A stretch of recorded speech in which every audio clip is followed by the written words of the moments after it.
Yeah, so this is like a little general purpose carry bag that he would have had his sort of mass accoutrements in. That's amazing. That's held up pretty well. I mean, we're talking here, gosh, it's 70 years old or so.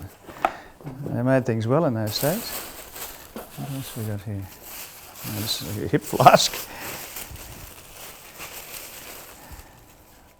So that would have been the altar wine. Oh, there we are. So some rosary, a little rosary, a little combat. So the soldiers used to wear have a combat rosary, and we still have them today, actually. So they say, but they normally say 10 Our Fathers, So, right. And but in battle, a lot of the blokes would go into battle with the rosary around their finger like that. So this is I haven't seen this before. So the chaplain always would go to anyone wounded or killed in action. The chaplain would go along, and so and this little card they would. Like if there were a lot of casualties, the chaplain would go along and put something on there, sort of saying he's in risk of dying or he's okay, and they would identify a little priority. And so he would assist with the triage. Yeah, and obviously he would anoint all the sick or injured, and leave a little tag, leave a little tag on them, as to know that the medics know that also that he'd seen them as well. So that was very important that. The soldiers knew that someone would, or the families knew that the chaplain would be able to see them, particularly if they were in danger of death. Held like, there we are. This is an emergency signalling device. So you would, if they were trying to call in an aircraft, they would look through a little hole in the thing there, and then they would flash. They'd get the sun from over there. They would sort of flash that to try to bring an aircraft in. Maybe they're trying to get a food supply drop, because when in PNG, like there were for these guys, there were basically no airfield, so little DC-3s would sort of come in and just push rations out the door, and these blokes would try to, not catch them because they'd probably kill them, but the flash would show them the plane where our troops were, and they would come and drop rations to the ground. That's just another little bag. I would have thought that he would have had something to have the communion breads in, and I think normally even today we have a little container like that to put a pyx for the communion breads in. It's a medallion, it's a papal medallion. So it's in the back here says Oberammergau, 1984. He must have gone to the Oberammergau sort of passion play, I'd imagine. It says, no, that's not a cincture. No, this is a stole. Like he would have worn this stole around his neck when he was hearing confessions, and reversible. Yeah, black and white. And I mean, the old days, they used to wear black as the vestment of the dying, but these days we wear white, of course. So these would have been oils. He would have had. Well, actually, it might be to do with the mass kit. They might have had some. He might have decanted from there, put some oil in one, and put some water in another. So, and little cruet things that would get. I'm sure there's a chalice. There must be a chalice in here somewhere. I'd be surprised if there wasn't. Yeah. Oh, okay. Okay. So this has got his name on it. Oh, right. Yeah. So this would be part of his mass kit. So. Is that the lid of a ciborium? Yeah, that'd be the lid of a ciborium, yeah. So I'm surprised that there isn't a chalice in here, but maybe the family has kept the chalice. But, yeah. So that there's a more modern version. This was very much be the bush version, adding the water and the wine together. Mm-hmm. So that's, oh my gosh, there's still breads in there. I don't know if these are 70 years old or not, but yeah, that's absolutely some communion breads.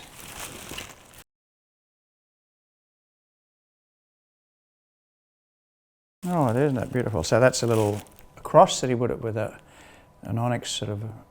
So he would have, sort of, in the field that the chaplain would have set up. He would have set up a little altar, and it might have been like a ration box, or it could have been his pack, like what I would normally just turn my pack over. Normally with the altar stone, it's actually got some inlaid, a relic inlaid in it, and so I've seen many altar stones. They've always got that inlay in it, but I think that's just again because. Just about all of his services would have been done outdoors, and you're dealing with wind and whatever, so it would be nice and heavy to, put on the, put on the altar cloth to stop everything blowing away. Which, gosh, there's so many different things here. Okay, so there we are. That's cincture. So he would have had that's a cincture to go around his waist, and he would have. All the chaplains carry a very lightweight white alb with them all the time, and it's particularly significant, when someone has died in the field, to put on an alb and do a service. Normally, for example, just in a normal combat situation, the chaplain's going around to different locations, so he's only got a little bit of time to do a service, so he wouldn't wear vestments, he just put a stole around his neck and say a mass with this platoon, and then head over to that platoon, then off to another platoon. But that would have gone with his more formal vestments. So the corporal, like you'd put the chalice and the hosts on the top of that. Oh, here we are. Found it. This is the chalice. Actually, I'll show you. Yeah, so that would have been the chalice that he would have added the wine and added the water to. Okay, so here we have like a large pyx, so he would have had, again, more altar, so he'd have a larger supply of altar breads in that.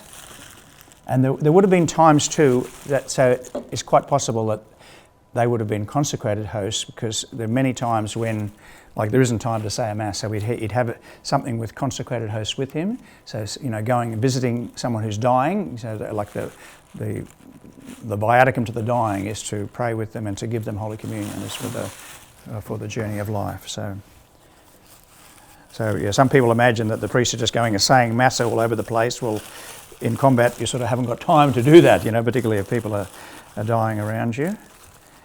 So here's another little penitential stole, I'd imagine. He would have had that around, and I'm not sure what that little pouch is for, but it would have had the stole inside it. That's what it would have been. Yeah. So I know what this is. People probably haven't seen these days, but this is called an amice, and they used to. If you were wearing vestments, you'd have that around your shoulder and around the neck. So it's got some theological significance. So it's sort of like a bit of a breastplate over there, but it was mainly to stop your vestments getting dirty around the collar. You could wash the amice numerous times, but you weren't going to get a chance to wash your alb out in the field at all. There we are. The Sunday Missal. So we would so he would have had the basic readings for the day, the order of Mass in there, and fascinating, he's got the Latin just written into the front there, so they would have been, World War II, they would have still been using the Latin Mass. A little prayer book, the Catholic Soldiers, Sailors and Airmen's Prayer Book. So I can show you the modern version of that these days. I'm absolutely fascinated that it's still, like with paper, it's still alive, because where he was in New Guinea, it rained every day. Like 365 days a year it would rain. Mm-hmm. And when I came back from Bougainville myself, everything was just had fungus and growth, and it was just damp. And I had, many more things to try to help keep things dry. Another crucifix, yeah. So again, that would have, gone on the altar. Okay, so that would have, that's sort of like a chasuble. So he would have, again, sort of warm that at the funeral of a soldier, over the top of the head. But wow, that's weathered the years pretty well as well. But again, for me, having been a soldier, it's just amazing that these things are still in good condition. Because like a chaplain in the field, he is just on his own pack on his back. He's got his own pack, his own sleeping gear.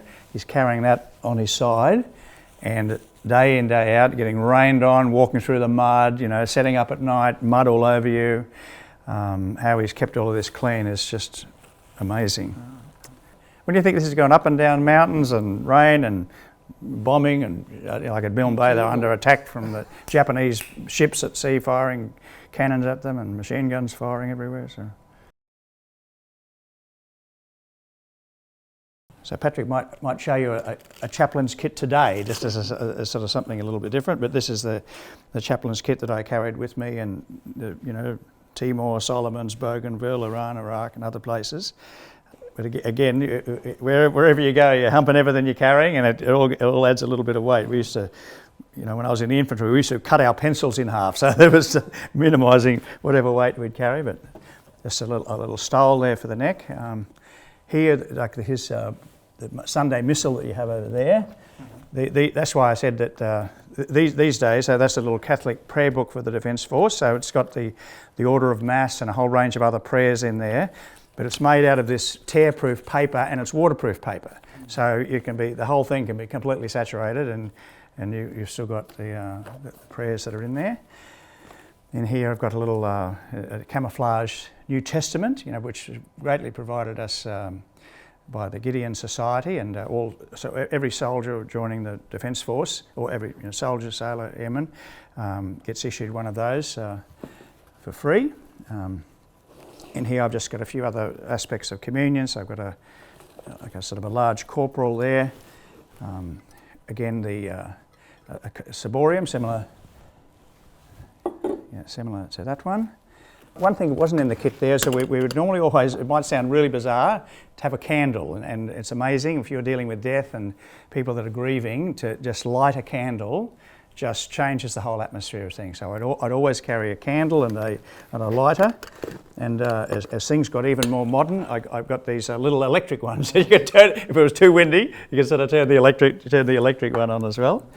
So order of service cards, again, normally because as a chaplain, you're just constantly travelling, and you might have 20 minutes with this group and 15 minutes with another.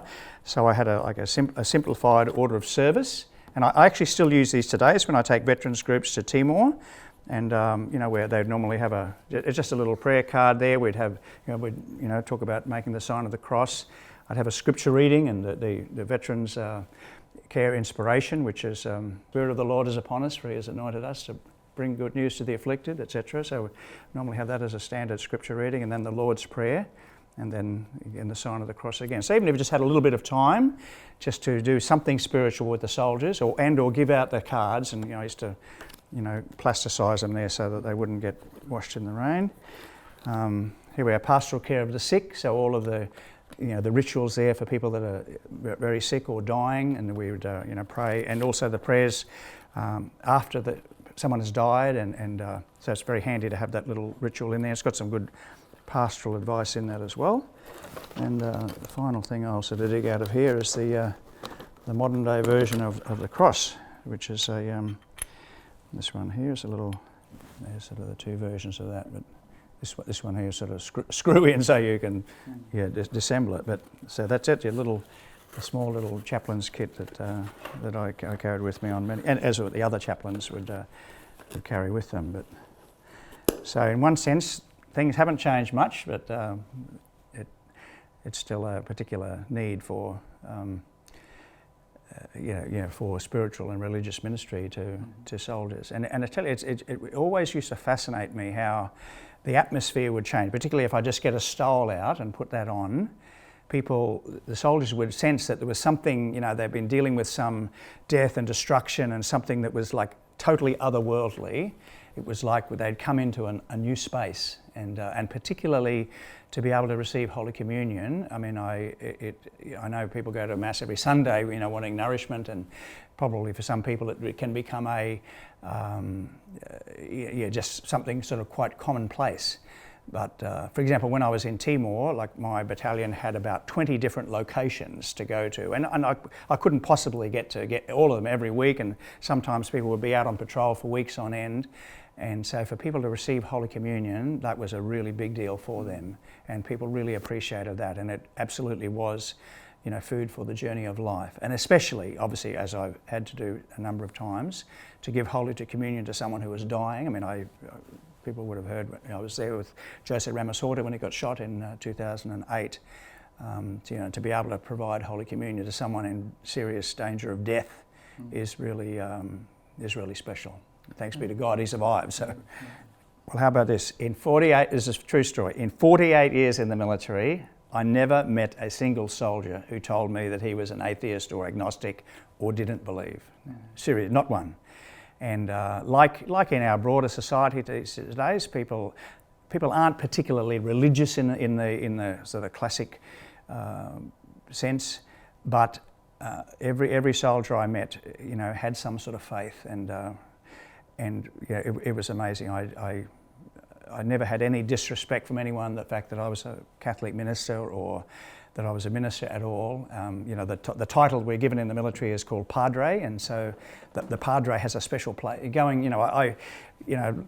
Reading more of Father Jack's story, even when I was ordained 28 years ago, I was reminded by various people that I was walking in the footsteps of giants, that a tradition of Catholic chaplaincy had been established from the Boer War right through to all the world wars and the many peacekeeping conflicts, and that the chaplains, the padres, were highly respected, and every commanding officer wants a chaplain, and faith in God particularly is strong and alive, and even in people that are not baptised.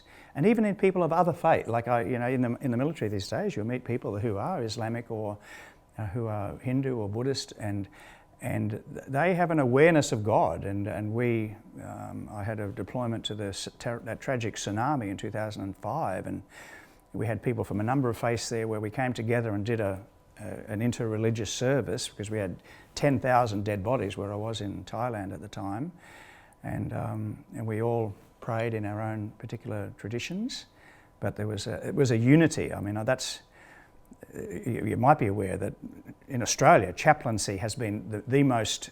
Military chaplaincy was the forerunner of the ecumenical movement, because in the field, like Father Jack in the 7th Brigade would have been the Catholic chaplain. He was also the 25th Battalion chaplain, but soldiers, had he been a Catholic, they would have welcomed him. Had he been a Protestant, had he been an Anglican, the soldiers would have welcomed them, because we're ministering at the people's, at their innermost, we're ministering to their souls. And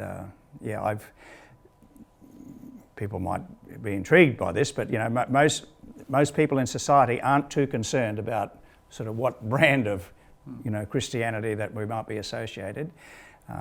They look at us by our actions and by our behaviours, and the one distinctive thing about chaplaincy, different to the way we exercise church here in Australia, is that we don't expect the people to come to us. That the chaplain goes out and bees with them, and I suppose that's what people really appreciate. That we, right from the start, chaplaincy has been a missionary activity, where you go out and be where people are. You bring, we don't try to bring people to church, we bring church to them, and people really appreciate that, because it's not just the fact that you're doing that, but you're, in one sense, you're identifying with their human situation. And for the soldier at Milne Bay on the front line, I remember my Uncle Jack, who was there, telling me that the trenches were just full of water. They had these trenches to defend against the Japanese, but they're completely full of water. So whenever there was an action on, they'd just jump in the trench. They're up to their waists in water, and would just stay like that throughout the night. And the chaplain would come around and visit. Amazing. Yeah, in the dark. In fact, it's one of the people might have seen me on ANZAC Day. I wear a shepherd's crook. Well, the people in Bougainville made that shepherd's crook with me, and normally the chaplains don't carry weapons, but that's right. If you're wandering around in the dark at night, you could easily get shot as one of the enemy. So all of the chaplains would either carry a shepherd's crook or a staff, and that would identify them. Oh, it's okay. It's only the Padre, so we don't want to shoot him. So, but it was again another symbol that reminded the soldiers of something other than the tragedy and the suffering that was being experienced in their normal lives. But for me, the only way forward for us as a church is to become a more missionary church, where we go out from our comfort zones and go out into the places where people are suffering and in need. And that's why chaplaincy is so well respected in the military, because people see that we're living out in a practical way, the words of Jesus in Luke. They come to comfort the afflicted, to give new sight to the blind, to set the downtrodden free, and proclaim the Lord's favour. So that's the fact that you do that in the midst of their challenges is what lifts people's spirits and helps them, reminds them. Because I'm aware, like I live on the Mount Tamborine in a forest area, and I'm so aware of God's presence through nature. And so most people have absolutely a sense of God, and it's almost like natural law. The people know that we should care for people, we should have compassion, and to my mind, that's the chaplain tries to give witness to that others may copy it, so that that one of our key military values is compassion and care and integrity, and doing the right thing, telling the truth. So the chaplain gives witness to that, not as a separate individual, but as one who's trying to nurture a whole bunch of people in not only those values, but this comes from the teachings of Jesus. This comes from the, I say to people, don't judge us by some bad things that people have done in the church. Look at the life of Jesus and see what he did. Fascinatingly enough, he only celebrated one Mass that I'm aware of, but he spent most of his time going around towns and villages, healing the sick, visiting the poor, encouraging those that are needy. That's a mission for all Christian people, certainly for all Catholic people.